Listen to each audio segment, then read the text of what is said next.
नाम बिना लिए हम कहेंगे कि हैदराबाद का एक नेता है, उसने कहा कि 15 मिनट में पुलिस हटा दो तो 15 मिनट में पता चल जाएगा। हम सभी लोगों ने यह बयान सुना हो। ऐसा नहीं लगता कि काफी हद तक हम सामने चाहे जो कहें, लेकिन अगर हम बैठ के गंभीरता से सोचें तो ऐसा नहीं लगता है कि काफी हद तक उसकी बात सही है। अगर ऐसा हो जाए तो लगभग आधा हिंदू एक झटके में साफ हो जाएगा। है क्या हमारे पास? हम लड़ेंगे किस चीज से? हमने इकट्ठा क्या किया?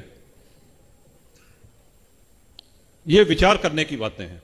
ना हम वंश वृद्धि कर रहे हैं, ना हम शस्त्र संचय कर रहे हैं। लेकिन आज सनातन के सामने समस्या ये नहीं है। सनातन के सामने आज समस्या ये है, जो बहुत प्रैक्टिकल रूप में हम कह रहे हैं, कि अगर आस्थावान मूर्ति विसर्जन करने जाता है तो उन भक्तों के ऊपर पथराव होता है, उनको मारा पीटा जाता है। अगर हनुमान जी का जन्मोत्सव है, वहां जा रहे हैं तो पथराव हो रहा है। और ये एक दो घटनाएं नहीं है, ये एक नियम बन चुका है।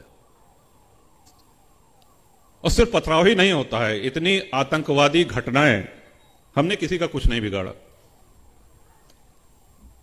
जिसने भी शरण मांगी भारत में उसको शरण मिली। और हमारी यह शर्त नहीं थी कि तुम धर्मांतरण कर लो, हिंदू हो जाओ, तब हम तुमको शरण देंगे। चाहे वो इस्लाम धर्म के मानने वाले हों, चाहे यहूदी हों, चाहे वो पारसी हों, चाहे तिब्बती बौद्ध हों, जो भी आया उसको भारत में इतना विशाल हृदय हमारा है। न सिर्फ शरण मिली बल्कि अपने धार्मिक रीति रिवाज पूरी तरीके से उसका पालन कर सके, यह भी सुनिश्चित किया गया। और मैं समझता हूं कि हर एक किसी भी भारतीय को इसमें कोई आपत्ति नहीं थी। लेकिन समस्या तब शुरू होती है जब आप ये कहें कि जो मेरा ईश्वर है उसी को तुमको मानना होगा। अगर उसको नहीं मानोगे तो मौत के घाट उतार दिए जाओगे, हमले होंगे, आतंकवादी विस्फोट होंगे। वो चाहे काशी में हो, चाहे प्रयाग में हो, चाहे अक्षरधाम मंदिर में हो, चाहे भारत की संसद में हो। ये आज हमारे सामने सबसे बड़ी चुनौती है। और मैं ये मानता हूं कि आज हमको इस्लाम से बहुत कुछ सीखने की भी आवश्यकता है। ईमानदारी से हम सोचें कि उनका अपने धर्म के प्रति जो समर्पण है, क्या हमारे अंदर है? हम तो मंदिर जाते हैं, हम संतों के पास जाते हैं तो पूरा मांग पत्र लेके जाते हैं। अपनी भाषा में कहते हैं कि साहब बिटिया का बिया हो जाए, लड़का की नौकरी लग जाए, बड़ी कृपा। तो हम अपना एक बड़ा लंबा चौड़ा मांग पत्र लेकर के जाते हैं। वो जाते हैं तो उनकी इबादत में एक चीज रहती है कि इस्लाम कैसे बढ़े। वो उनका उनके धर्म के प्रति समर्पण है। उधर हमारी कोई सोच ही नहीं है। और संस्कृतियों की रक्षा सदैव शस्त्र से होती है। शास्त्र कभी भी संस्कृतियों की रक्षा नहीं कर सकते, कभी भी नहीं। और अगर शास्त्र संस्कृतियों की रक्षा, राष्ट्र की रक्षा कर सकते तो तक्षशिला महाविद्यालय, नालंदा विश्वविद्यालय ये ध्वस्त नहीं होते। एक लुटेरा आया, उसने नालंदा को पूरा जला करके ध्वस्त कर दिया। जितने वहां पे आचार्य थे सबको मौत के घाट उतार दिया गया। कितनी अनमोल पुस्तकें हम और आप सभी सुनते हैं कि 6 महीने तक पुस्तकें जलती रही। और यही हाल तक्षशिला का भी हुआ।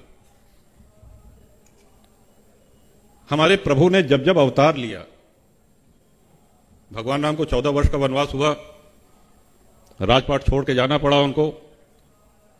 तो ऐसा तो नहीं था कि उन्होंने 14 वर्ष के लिए कहना अच्छा क्या ले जाओगे, कहने एक डबल बेड, एक सोफा और तकिया, जरा वहां बैठने के लिए आराम होगा। सारा भोग, सारा ऐश्वर्य, सब कुछ छोड़ करके साथ क्या ले गए? धनुष बाण। और काम भी वही आया। जिस हेतु अवतार लिया था उसकी पूर्ति वहीं से हुई। हम अगर मां की उपासना करते हैं, शक्ति स्वरूपा दुर्गा मां, वो देखिए शस्त्र सज्जित रहती है।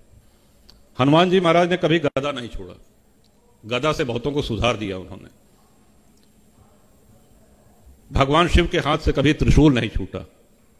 हम ये तो समझें कि ये हमारे साक्षात ब्रह्म आकर के हमको कहना क्या चाह रहे हैं। ये शास्त्र ये विवेक देता है कि आप शस्त्र का उपयोग कब और कहां करें, किस पे करें। लेकिन शास्त्र कभी ये नहीं कहते कि आप शस्त्र छोड़ दीजिए, शस्त्र त्याग दीजिए। आज अगर भारत एक राष्ट्र के रूप में सुरक्षित है तो हमारे सशस्त्र बल और सेना के कारण है, जो अपने प्राणों की आहुति देकर के और हमारे देश को सुरक्षित रखे हैं।